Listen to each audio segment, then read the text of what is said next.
puis on va continuer de le faire, Madame la Présidente. En question principale, je reconnais maintenant le député de Pontiac. Des ascenseurs qui ne marchent pas, des oiseaux, des chauves-souris, des écureuils, des fourmis sur le dentier d'un patient, des systèmes de ventilation inadéquats qui rendent les gens malades, des patients entassés à plusieurs par chambre, des murs qui tiennent avec la broche, puis on va se le dire, là, la broche elle-même est en fin de vie, de l'eau qui coule de partout. Puis maintenant, un système électrique où même les génératrices ne marchent pas, c'est pas un luxe Maisonneuve-Rosemont, c'est urgent. Ils peuvent passer la journée là, à se blâmer les uns les autres. Le ministre de la Santé peut dire que c'est le Conseil des ministres. Le ministre de l'Infrastructure peut dire que c'est le ministre de la Santé. On peut dire que les ministres de Québec en veulent pas d'un projet à Montréal. À la fin de la journée, là, c'est tout des caquistes. C'est de leur faute si ça avance pas. Yes.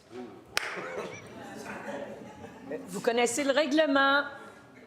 Article 32, le décorum. Pas de commentaires après les questions. La réponse du ministre de la Santé. Excusez-moi, Madame la Présidente, je ne savais pas si c'était une question, mais je vais faire un commentaire. Je pense que mon collègue a très bien expliqué que l'essentiel de nos problèmes, notamment en santé, mais c'est la même chose en transport, c'est la même chose dans nos écoles. Il y a eu un désinvestissement dans nos infrastructures pendant les années libérales. Puis, je vais juste remarquer, puisque j'en ai parlé beaucoup avec le ministre des Infrastructures, pensez-vous que les infrastructures se sont détériorées la journée qu'on a été élu? Ben non. Ça faisait des années que ces projets-là étaient retardés. Aujourd'hui, là, quand moi, je suis limité à 3,6 milliards, dont 2 milliards pour rattraper, puis 1 milliard et quelques pour du maintien d'actifs, c'est 38 hôpitaux et installations qu'on est en train de rénover. Ça veut dire que c'est le rattrapage à l'échelle du réseau de la santé qu'on est en train de faire. Est-ce qu'on aimerait faire Maisonneuve-Rosemont plus rapidement? Tout le monde s'entend. Tout le monde s'entend. Mais il a fallu prendre tous les projets. Je l'ai dit, Santa Cabrini, c'est juste à côté. Ça tombait en ruine aussi. Alors, Madame la Présidente, je pense qu'avant d'accuser, les gens devraient se regarder dans le miroir. Première complémentaire. Vous ne rattrapez rien à Maisonneuve-Rosemont, vous n'êtes pas en train de le faire pantoute. Des pannes de courant, là, des génératrices qui ne marchent pas dans les hôpitaux, des patients dans le noir sur la table d'opération, là. C'est pas la vraie vie, c'est Stat. C'est l'épisode du 24 février de cette année de Stat. C'est de la médecine fiction. Mais ce qu'on a au Québec, là, c'est des vrais patients, des vrais professionnels de la santé. Puis eux, là, ils peuvent plus attendre après le gouvernement de la CAQ. Ils peuvent plus attendre que le gouvernement se réveille. Ils ont besoin que ça avance. Je vous rappelle que vous adressez à la présidente la réponse du ministre. Mais encore une fois, Madame la Présidente, je n'ai pas entendu une question, mais je vais continuer. Madame la Présidente, s'il y a quelqu'un qui est au courant aujourd'hui comment c'est important de trouver des solutions sur HMR, comme dans plusieurs de nos autres établissements, que ce soit à Drummondville, que ce soit à Saint-Jérôme, que ce soit à Saint-Eustache, c'est l'ensemble de notre parc qui a besoin d'amour.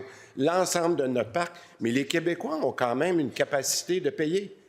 Quand on passe de 9 milliards à 19 milliards par année dans nos projets, puis qu'on a une décote, c'est parce qu'on est allé à la limite de ce qu'on pouvait faire, à la limite de ce qu'on pouvait faire. Madame la Présidente, s'il y a quelqu'un qui sait aujourd'hui, c'est bien notre gouvernement. On est en train de trouver les moyens pour accélérer et c'est ce qu'on va faire. Deuxième complémentaire. La réalité, Madame la Présidente, c'est qu'ils sont chanceux à matin. Ils sont chanceux qu'il ne soit rien passé de grave hier. Il y a 15 chirurgies d'urgence qui ont été reportées, puis ça continue ce matin. La docteure Rivard de Maisonneuve-Rosemont, là, elle demande très clairement au gouvernement, est-ce que vous attendez que quelqu'un meure? Est-ce qu'ils attendent que le toit s'effondre à Maisonneuve-Rosemont? Là, le ministre nous dit, je vais faire une annonce dans les prochaines semaines. Je vous dis tout de suite, vous n'aurez aucun bénéfice politique d'une annonce. Faites juste faire ce que vous avez déjà promis aux Québécois. Commencez les travaux. Et je vous dis à nouveau, vous vous adressez à moi. La réponse du ministre.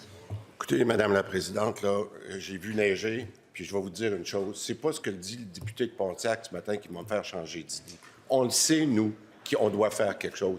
Et je le répète, Madame la Présidente, hier, je l'ai dit, puis je le redis encore ce matin, à la lumière des événements d'hier, je remercie le personnel de tout ce qui a été fait dans un événement comme celui d'hier, du PDG au personnel qui ont pris la situation en main puis qui sont assurés de minimiser les impacts.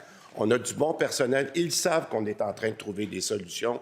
Madame la Présidente, on va le faire, mais je pense qu'on doit se regarder dans le miroir du côté du Parti libéral. C'est un hôpital de 70 ans, puis il aurait dû être fait bien avant ça. Merci beaucoup.